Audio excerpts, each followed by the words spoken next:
Hello mga katipid tips! Another day, another vlog, another tipid tips. So ngayon magdi-DIY tayo ng car shampoo. At kapag umorder kayo ng isang kit, 15 to 16 liters, ganitong packaging po ang dadating sa inyo.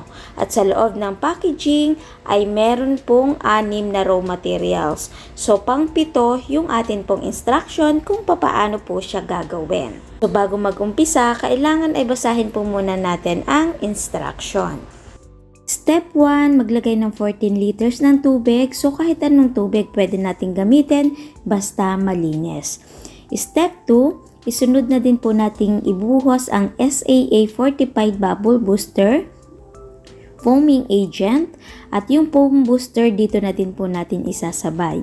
Isunod na din po nating ibuhos ang surfactant. Gugupitan po natin ito ng maliit sa dulo at ibubuhos po natin ng paikot. Ngayon, pwede po tayo ditong maglagay ng add-ons tulad ng foam booster, degreaser, pero ito naman po ay optional po lamang kasi ito pong isang kit ay kumpleto na. At kapag naibuhos na po natin itong surfactant, ire-rest po natin ito ng 20 minutes.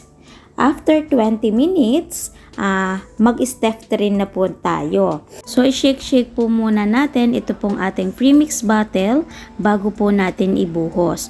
So, dito sa premix bottle, nakapaloob na ang scent, gelatin agent, yung water softener, surface conditioner, foam booster, yung extra pampabula, colorant, moisturizer, and antibacterial. So, 'di ba, kumpleto na. Kaya sigurado ang linis, kintab ng mga sasakyan natin, ng mga motorsiklo natin kung gagamitan po natin ng DIY kit car shampoo ni Wise Cleaner. Kapag naibuhos na po natin lahat, ngayon hahaluin naman po natin ito ng mabuti hanggang sa matunaw po yung raw materials. Step 4, unti-unti na po nating ibuhos ito pong ating thickener.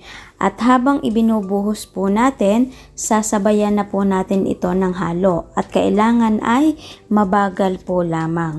At mapapansin din po natin ito, habang nauubos po yung ating thickener is lumalapot na din po yung pinakang texture ng ating pong car shampoo. Okay, so kapag natunaw na yung ating mga raw materials, so ngayon tatakluban lamang po natin ito at ipapahinga po natin ng 24 hours.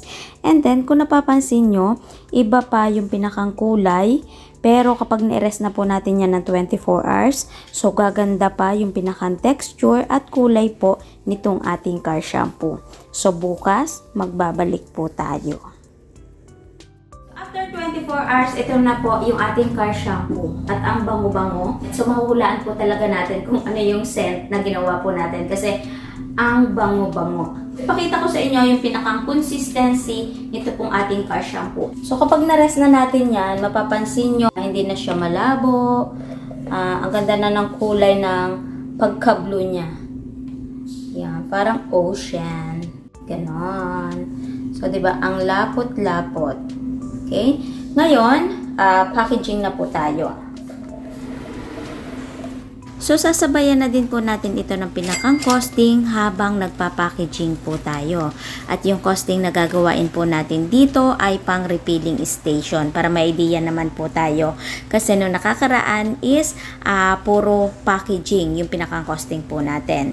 So, ang kagandahan doon, mura natin siyang maibebenta at syempre si customer is makakatipid din. So, sila na lamang ang magdadala ng kanila pong lalagyan. Pero pwede naman pong parehas natin siyang ibenta. Merong refilling station at meron din naman po na mga naka-display na nakalagay na po sa mga packaging. 3 packaging yung gagamitin po natin dito para meron tayong idea sa mga pwede po natin paglagyan at bukod po doon is may idea tayo sa pinakang costing kung magkano po ang puhunan per ml. Ito pong DIY car shampoo kit ni Wise Cleaner, meron po tayong mabibili na 5 liters ang magagawa at nagkakahalaga po yun ng 129 pesos. At ito pong ginawa po natin na 15 to 16 liters ay mabibili naman po ng 305 pesos. Ngayon, kung gagawin natin siyang extra income, gusto natin ay merong packaging, so meron na din po sila with pouch at nagkakahalaga po yun ng 425 pesos. So, 8 pesos lamang po pumapatak ang isang packaging. Kapag with sticker naman po, 440 pesos. Meron ng car shampoo kit, meron ng packaging, at meron na din pong sticker. So, pumapatak lamang po ng 9 pesos yung pinakang packaging po natin. Uulitin ko po ulit, yung pinakang costing po natin ay sa refilling station. So, kung gagamit po tayo ng lagayan, ia-additional na lamang po natin kung ano po yung gagamitin po natin. So, unahin po natin ay itong 1 litro. So, dito sa isang kit na ginawa po natin, ay makakagawa tayo ng 15 to 16 liters. Pero tutuusin na lamang po natin sa 15 liters. At nagkakahalaga po ito ng 305 pesos. So, kapag i-divide po natin yon, may puhunan na 20.33 po kada 1 litro. So, ito pwede nating ibenta ng 25 pesos. At kapag minus po natin yung puhunan, so posible po tayong tumubo ng 4.67 po kada 1 litro or 1,000 ml. Ngayon, kapag itinimes po natin yan sa 15, kung mapapaubos po natin, so posible po tayong tumubo ng 70.05 kada 1 kit na ginawa po natin.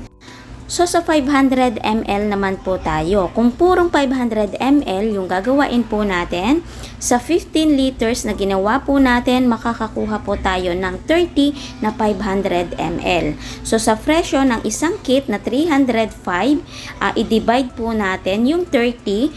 So, may puhunan na 10.16 kada 500 ml. So, pwede natin itong ibenta ng 15 pesos. Kapag minus na po natin yung puhunan, so posible po tayong tumubo ng 4.84 kada 500 ml. So, i-times po natin sa 30 na makukuha po natin at ang kalalabasan po nun, 145.2 yung posible po nating tubuin sa 15 liters na puro 500 ml.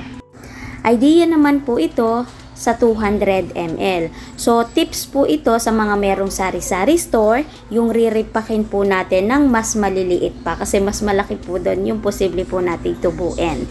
So, sa 15 liters na ginawa po natin, kapag purong 200 ml, ay makakakuha po tayo dyan ng 75.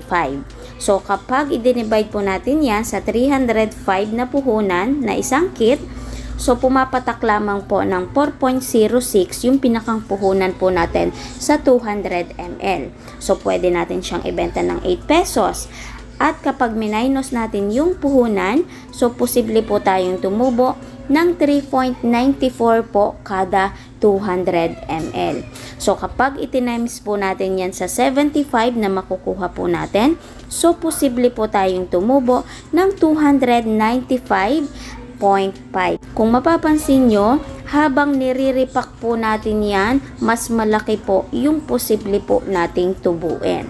So, yung pinakang costing na ginawa po natin is sa refilling station. Ngayon, pwede naman natin gawing parehas. Nagre-refill na tayo and then meron ding mga nakalagay sa packaging. Ganoon lamang kabilis, kadali, gawain yung mga DIY po ni Wise Cleaner. So, ako na nagsasabi sa inyo mga katipid tips. So, talagang malaki yung matitipid po natin kung magdi-DIY po tayo ng produkto po ni Wise Cleaner. Kasi sa halagang 300 mahigit, 250, 150, 100 lang litro, ilang kilo na yung magagawa po nating mga produkto. Kung napapanood nyo na po dun sa mga nakakaraan po nating video. At titipid tips, saan po pwedeng maka-order. So, maglalagay ako ng link sa description at sa comment section. So, pwede tayong maka-order online sa legit store ni Wise Cleaner. So, kung gusto naman po natin mag-walk-in is pwedeng pwede. Sa Las Piñas po yon at maglalagay po ako ng address dyan.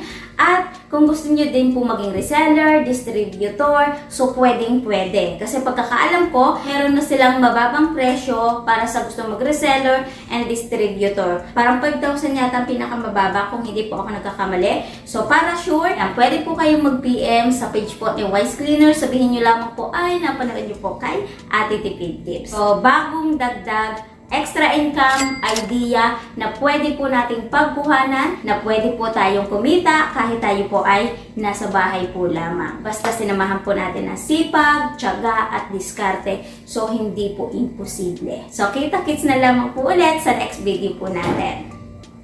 Bye!